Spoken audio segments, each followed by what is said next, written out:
నమస్తే, నేను మీ Gopi. Welcome back to our channel. ఈరోజు మనతో వచ్చరికి సీనియర్ జర్నలిస్ట్ భరద్వాజ గారు ఉన్నారు. సార్ నమస్తే సార్. నమస్తే సార్, ఆంధ్రప్రదేశ్లో మందు తాగడం వల్లే రాకేష్ మాస్టర్, డ్యాన్స్ మాస్టర్ చనిపోయారు అని ఈరోజు అసెంబ్లీలో కొల్లు రవీంద్ర గారు అన్నారు. సో దానికి మీరే ఉంటారు. అంటే ప్రస్తుతం ఆంధ్రప్రదేశ్ అసెంబ్లీలో జరుగుతున్న చర్చల గురించి ఎంత తక్కువ మాట్లాడుకుంటే అంత మంచిది అనేది నా అభిప్రాయం.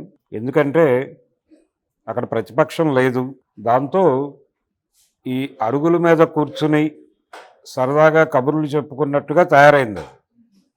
మధ్యలో కొంచెం సీరియస్గా ఒక శ్వేతపత్రం అనే పేరుతో కాసేపు, ఆ శ్వేతపత్రం మీద డిస్కషన్ అనేటువంటి పేరుతో కాసేపు గత ప్రభుత్వం గురించి మాట్లాడుకోవడంతోనే సభ సరిపోతుంది. ఇలా కాకుండా 50 రోజులు అయిపోయింది మనం అధికారంలోకి వచ్చి, కాబట్టి పరిపాలన మీద కొంచెం దృష్టి పెడితే బాగుంటుంది అన్న మూడు ఎక్కడ కనబట్టలేదు. పవన్ కళ్యాణ్ గారు నిర్ణయం అన్నాడు, అధికారులు మన మాట వినటం లేదు అని.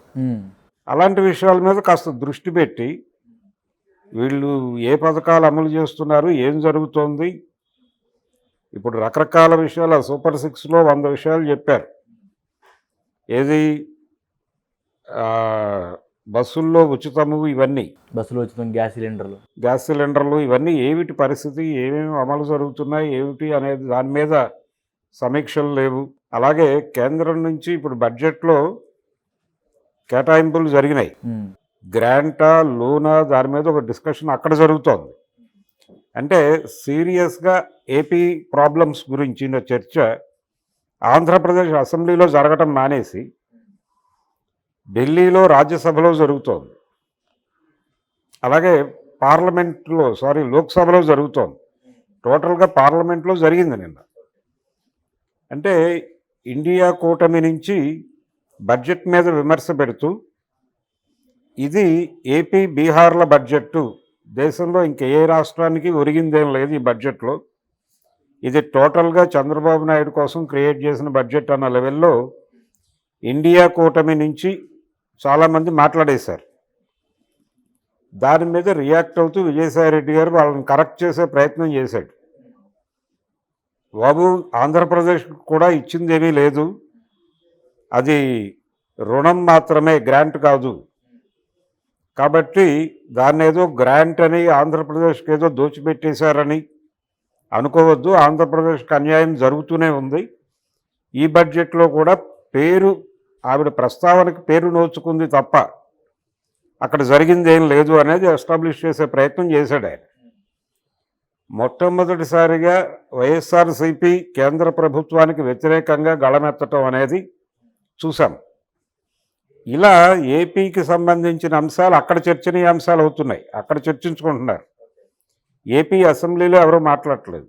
ఏపీ అసెంబ్లీలో టోటల్గా గ్రామాల్లో అరుగుల మీద కూర్చుని సాయంత్రం పూట మాట్లాడుకున్నట్టుగానే జరుగుతోంది. ఇది పరిస్థితి.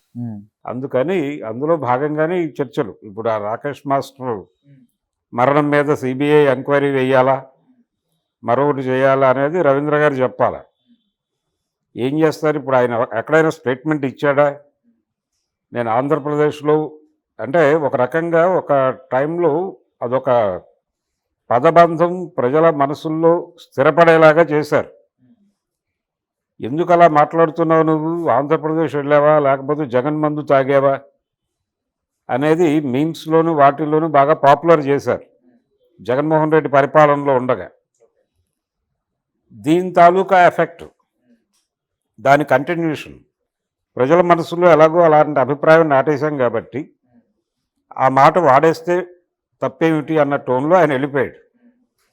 రాకేష్ మాస్టర్ కానీ లేకపోతే మరొకరైనా ఆయన బంధువులు కానీ ఆయన శిష్య పరమాణువులు కానీ ఎవరైనా ఆంధ్రప్రదేశ్లో ఆయన ప్రస్తావించాడు బూమ్ బూమ్ బీరు అని. ఈ బూమ్ బూమ్ బీర్ మాత్రమే కాదు, స్పెషల్ స్టేటస్ అనే పేరుతో ఇంకా ముందు కూడా ఉంది, మద్యం ఉంది అక్కడ. ఆ మద్యం తాగాడా, ఏం తాగాడు? స్పెషల్ స్టేటస్ తాగాడా లేకపోతే బూమ్ బూమ్ తాగాడా ఏమిటి అనేది, ప్రెసిడెంట్ మెడల్ అని ఒకటి ఉంది, అది తాగాడా ఏమిటి అనేది క్లారిటీ ఇవ్వాలి కదా ఆయనకి. ఆయన దగ్గర ఏదైనా ఇన్ఫర్మేషన్ ఉంటే, పేపర్ ఏదైనా ఆధారం ఉంటే ఆ పేపర్ సబ్మిట్ చేస్తే బాగుంటుంది. లేదు ఇదేదో జోవియల్గా ఒక స్టేట్మెంట్ ఇచ్చేస్తే అలాగా. అలాంటి నిర్ధారణలు ఏమైనా చూపించాడా ఆయన సభ ముందు? ఏమైనా చూపించాడా? మీరేమైనా నోటీస్ చేశారా? ఏం లేదు కదా. లేకుండా అలా ఎలా మాట్లాడతారు? చనిపోయిన వాళ్ళు చాలామంది ఉంటారు అక్కడ. అంటే రాకేష్ మాస్టర్ వీడియో తీసుకున్నారు చనిపోయే ముందు. ఈరోజు నేను భూమి భూమి ఆంధ్రప్రదేశ్కి వచ్చాం, భూమి భూమి తాగుతున్నాం, రేపు పొద్దున నేను ఉంటాను పోతానని అప్పుడే చెప్పాడు ఆయన. సో దాన్ని ఉద్దేశించి ఈరోజు అసెంబ్లీలో కొల్లు రవీంద్ర అది తాగినప్పుడు ఉన్నాడా ఆయన? అది తాగినప్పుడు ఉన్నాడు, ఒక 2 రోజుల తర్వాత చనిపోయాడు. అక్కడి నుంచి వచ్చేసాక చనిపోయాడా? అక్కడే చనిపోయాడు. అక్కడే చనిపోయాడు కదా. అంటే ఆంధ్రప్రదేశ్లో ఆంధ్రప్రదేశ్ మందు తాగడం వల్ల చనిపోయాడు అనేది ఆ వీడియో నుంచి ఎస్టాబ్లిష్ చేస్తున్నాడు. అవును, అంతే కదా. బూమ్ బూమ్ బీర్, అందుకనే ఆ ప్రస్తావన చేశాడు ఆయన, కొల్లు రవీంద్ర. అయితే రాకేష్ మాస్టర్ మీద కూడా ఇంపాక్ట్ ఉండుండొచ్చు. చాలామంది బూమ్ బూమ్ బీర్ తాగి ఉంటారు కదా, అందరూ చనిపోవాలిగా. ఆయన ఒక్కడే ఎందుకు చనిపోయాడు? అంటే ఆ మందు తాగడం వల్ల ఆయనకి రక్తపు వాంతులు కూడా అయ్యాయని చెప్తున్నారు. కాదండి, బూమ్ బూమ్ బీర్ ఆయన ఒక్కడే కాదు కదా, ఇప్పటికీ అమ్ముతున్నారు ఆంధ్రప్రదేశ్లో. ఆంధ్రప్రదేశ్లో ఇప్పటికీ బూమ్ బూమ్ బీరు సరఫరా జరుగుతోంది. ఇప్పటికీ ప్రభుత్వ దుకాణాలే ఉన్నాయి అక్కడ, ప్రభుత్వ సారాయి దుకాణాలు మాత్రమే ఉన్నాయి. ఇంకా చంద్రబాబు గారు హామీ ఇచ్చిన ఇవేం రాలా, షాపులు రాలేదు. ఇంకా పూర్తి స్థాయిలో కింగ్ఫిషర్ లాంటి కింగ్ఫిషర్ ఆల్రెడీ వచ్చేసింది సార్, వచ్చేసిందని చెప్తున్నారు. కానీ చాలా చోట్ల భూమి భూమే అమ్ముతున్నారు ఇప్పటికీ. నేను ప్రత్యక్ష సాక్షిని కాబట్టి భూమి భూమి తాగటం వలన ఆయన చనిపోయాడు ఆయన చెప్పుండొచ్చు సరదాగా. అంటే అప్పటికే ప్రచారం ఉంది. నేను చెప్పాను కదా ఇందాక, ఆంధ్రప్రదేశ్ వెళ్ళావా ఇలా మాట్లాడుతున్నావు, జగన్ మందు తాగేవా ఇలా మాట్లాడుతున్నావు అని ఒక వెటకారపు ప్రకటన చాలా చేశారు. అది మీమ్స్లో వచ్చింది. ఎవరైనా కొంచెం సినిమా డైలాగ్ ఏదైనా విపరీతంగా ఉంటే ఇదేదో బూమ్ బూమ్ బీర్ తాగి రాసినట్టు ఉందే డైలాగు, ఇలాంటి కామెంట్స్ కూడా చూసాం మనం. ఇవన్నీ సరదాగా మాట్లాడుకోవడానికి బాగానే ఉంటాయి అరుగుల మీద కూర్చుని. ఇప్పుడు ఆ వీడియో పట్టుకొచ్చి, రాకేష్ మాస్టర్ వీడియో పట్టుకొచ్చి సభలో ప్రస్తావించి దానికి ఒక వాల్యూ ఇస్తున్నారంటే అసలు ఈ total programme designed by TDP అని అర్థమవుతుంది కదా. ఏది ఆ రోజు నుంచి, ఆ రోజున జగన్ని రెడిక్యూల్ చేయటంలో భాగంగా ఈ మీమ్స్ చేయటము ఇవన్నీ ఎక్కడి నుంచి జరిగింది, ఏ సోషల్ మీడియా నెట్వర్క్ నుంచి జరిగింది అంటే తెలుగుదేశం నుంచి జరిగింది అనేది అర్థమవుతుంది ఇప్పుడు ఆయన మాట్లాడిన దాన్ని బట్టి. అంటే వాళ్ళు చేసినటువంటి వీడియోస్, వాళ్ళు వేసినటువంటి ప్రభావంకి వాళ్ళే మురిసిపోతున్నారు ఇప్పుడు. ఈ ప్రభావం వలన కదా మనకి అధికారం వచ్చేసింది అని. ఈ ప్రభావానికంటే కూడా జగన్మోహన్ రెడ్డి స్వయంగా చేసినటువంటి తప్పులు అనేకం ఉన్నాయి. వాటి ప్రభావం వలన అధికారం కోల్పోయాడు ఆయన. అది ఆయనకి ఇప్పటికీ అర్థం కావట్లేదు, అది వేరే గొడవ. కానీ వీళ్ళు ఇప్పటికీ జగన్మోహన్ రెడ్డిని రెడిక్యూల్ చేయటానికి, జగన్మోహన్ రెడ్డి పథకాలను రెడిక్యూల్ చేయటానికి సభా సమయాన్ని వృధా చేయటం మానేసి కొంచెం పరిపాలన మీద దృష్టి పెడితే బెటర్. ఇలాంటి వీడియోలు కావాలంటే చాలా దొరుకుతాయి. ఇప్పుడు రాకేష్ మాస్టర్ వీడియో ఒకటే, దాని మీద డిస్కషన్ జరుగుతుందిగా కాసేపు. ఇప్పుడు అసెంబ్లీ సమావేశం గంటకి ఎంత ఖర్చు అవుతుందో ఒక డేటా ఉంది. దాన్ని ఇలాంటి చర్చలకి ఎందుకు నిరుపయోగం చేస్తున్నారు వీళ్ళు? మద్యం పాలసీ మీద ఆల్రెడీ ఒక శ్వేతపత్రం సమర్పించేశాడు ఆయన, చంద్రబాబు నాయుడు గారు. అక్కడితో ఆగలేదు. ఇది టోటల్గా క్యాష్ ట్రాన్సాక్షన్ జరిగింది, దీని మీద సిబిసిఐడి ఎంక్వైరీ వేస్తున్నామన్నాడు. ఇది చాలకపోతే ఎన్ఫోర్స్మెంట్ డైరెక్టరేట్ని కూడా రంగంలోకి దింపుతాను అన్నాడు. అదేదో జరుగుతోంది కదా, మళ్ళీ దానికి ఇవన్నీ జోడింపులు ఎందుకు?